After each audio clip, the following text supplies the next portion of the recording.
Harry, you recently wrote a report and you've noticed some interesting fragmentations in the market of late. And I wondered if you would share those with us, because I think they're very useful for us to hear, whether we're speakers or whether we're bookers, or some interesting insights. Would you care to share what you're seeing? Sure.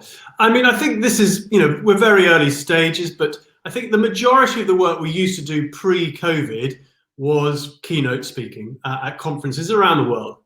And there were bits and pieces we used to do. We used to do masterclasses, you do a bit of boardroom advisory, but they were relatively small parts of the market. And then obviously COVID hit, and we're close to our clients, and their clients obviously immediately switched into virtual. But actually we were then getting requests for many more different elements other than just that narrow confine of keynote speaking.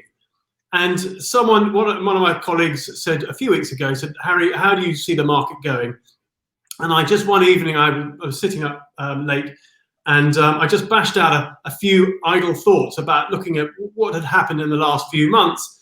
And I realized that in some respects, rather than talking through each booking, actually sort of patterns were beginning, and this is very early days yet, to sort of come about, which I thought, there are four main areas that I think are happening, and some of our listeners might agree, but they might want to add a few more. But the first one is, I see there are larger events. When I say these are marketing events, these are events where a client is wanting to get lots of registrations, and or indeed lots of viewers. So they might be doing a series of webinars, but they really want to up the numbers. And what they can do, and what they have been doing, is then hiring in a really high profile speaker, spending a bit more, and getting, a huge number of increases in registrations or viewers. And that might be a private bank, that might be a security company in America. And if they hire someone who's really high profile, suddenly you've got 16,000 attendees. Now, I think there aren't many events in the live world where you get 16,000 attendees, but I think in the virtual world, you can suddenly scale up enormously. So and also there are smaller companies who are also doing that. So they might be hiring someone like Tim Peake, and they're moving their attendees from, let's say, 400 to 800. And they are so happy with that, because there's certain people who, the attendees will go, I am not missing out on that. That sounds really interesting. So that's one area. The second area is really the same sort of thing that we have been doing for many years, but it's the sort of annual event where a keynote speaker is supporting the CEO, their vision, or just complementing that conference. And that's kind of what we have been doing, and that's a standard sort of normal, and the attendees can be 200, 300, or just internal teams. The third area is much more, I think, really interesting, and that has grown an awful lot, which is really small events of, let's say, 8 or 10 clients, maybe 15 top clients. And this is much more of a dialogue. This is a keynote speaker, a specialist in whatever subject, and the client is getting a huge amount of value because the client is inviting their clients, and they feel like they're inside the rope. The politician or the speaker feels, the attendees feel that they're having a direct conversation, and they are not restrained by the politics or the media. They're having a really sort of a cloak going around them, and they're going, like, we're having a dinner, or you're having a one-to-one conversation, and they feel they're getting some real nuggets from that. In some respects, the speaker can be a little bit more indiscreet or a bit more honest about what they know and what they can't say in the open. And I think that's really interesting. And I think that engagement is really valuable. And I've even been dealing with a client today on a much smaller scale. They didn't want to have a big budget, but actually I can find them a speaker, and that can work really, really well. And in fact, they're going to do a series on the back of that conversation.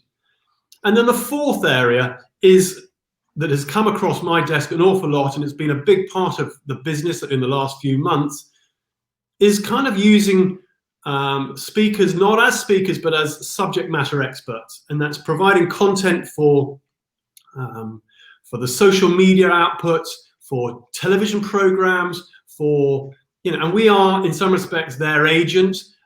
We know how to, who to recommend for a particular niche subject that client wants. And so those are the 4 buckets. You've got big corporate marketing events, you've got a standard event, which is the annual conference, you've got the micro event, and then the last one is much more dispersed, and it might be even consultancy.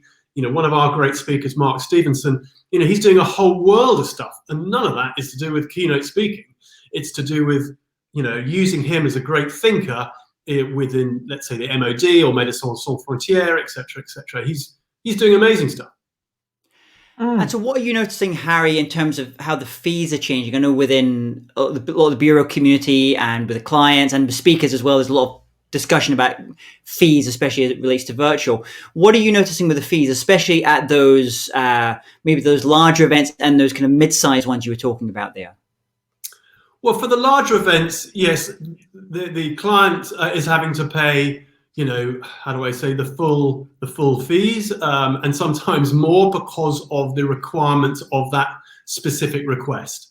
And that is, like all these things I have found on all 4 buckets, one has to be very clear or get very clear instruction from the client, and often they are not sure initially what they want, but they need to be very clear what it is that they are wanting, because it's not a standard off-the-shelf solution on all of these things. In the world of virtual, there is an awful lot of, dare I say, oh, why do we do this as well? And once the contract, it needs to be nailed down absolutely specifically.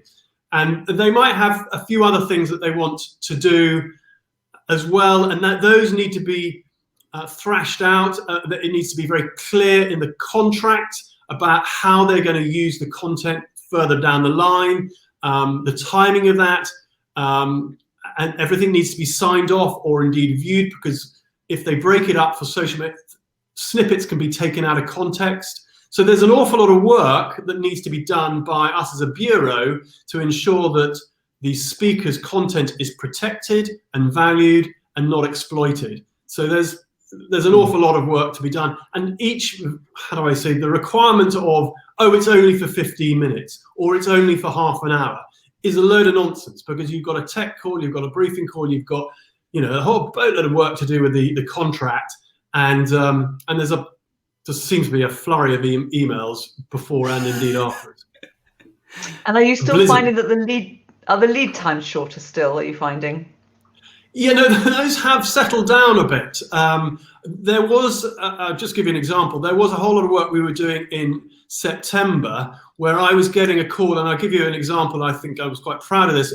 We got a call at about 5 o'clock on a Monday for 3 speakers to be live on Wednesday. And we had 1 speaker in Sao Paulo, 1 speaker in Boston, 1 in California. But the tricky part is they all needed a videographer in the house. All the protocols needed to be signed off. I needed to find videographers in Sao Paulo, Boston, and San Francisco. I can't remember where it was, but it was complicated. It was a lot of work. There's a lot of contracts to go back and forth, and I think that's a pretty short takeoff time. Also, we needed to get them, dare I say, the money in as well, and all that has to. There's a lot of peddling that goes on, of which the consultant has to do quite a lot of work on. So with this, as you're starting now to kind of bridge going into 2021, what advice would you give to maybe any of those speakers that are watching this just now? And as I'm saying this, please, anyone that's watching, listening to this just now, please leave any questions, because we're happy to ask Harry those questions on your behalf as well. But what advice would you give to those just kind of, they're not celebrity speakers, but they're just real solid experts on the topic? What should they be doing to get ready for 2021 and really ensure that they're going to be growing their business? Well, I think the most important thing, those people who have deep knowledge on a specific area, people I would refer to as subject matter experts. I'm beginning to not see them as speakers. I see them as subject matter experts. And it is very useful for us as consultant when we get sometimes often a very woolly brief, but sometimes a brief where that person wants a specific topic, like coming out of a crisis, or agile transformation, or China's influence in the Caribbean, or some really kind of. But those people who know what they can speak about, they need to articulate to their consultants the stuff they're doing at the moment, the stuff they're writing about, the stuff they're reading about, and really say, look, these are the big topics that I'm covering, and just we need a series of bullet points. One of our great speakers, Inma Martinez, is she has deep knowledge on 5G, and it's just like, this is obviously a hot topic, or it certainly was in the summer, and it's obviously a massive topic at the moment, but it's slightly gone out of vogue. But being able to reply to a client and say, these are the 6 areas that Inma is talking about. Why don't you, and then you suddenly they realize the depth at which Inma can go on, and that's just a snapshot of, make sure your consultant knows the things that you're interested in at the moment, because then it's high up the mental in tray for the consultant. Absolutely. And actually, on the subject of 2021, have you got any predictions? Is this going to carry on, these 4 trends that you're seeing? Do you think they will carry on and grow? Do you see that are we going to have any in person? Are you still working on virtual? All right, there's about 5 questions there, Maria, but I know 5 questions in one. Put you on the spot. Okay, so I'll try and take the first one is I do think we're going to be doing a lot more of using subject matter experts, and I think micro events will grow. I do think actually micro events, when we go live, will also be part. I think corporates are going to tread very, very carefully with groups of 100. I believe that. I hope we can go back to where we were very soon. I really hope to do that. But I do believe that there are, if you are a corporate and you are looking to want to engage with your audience, whether that's live or virtual, you can cut down, dare I say, on the flights and the big venues and stuff like that pretty quickly.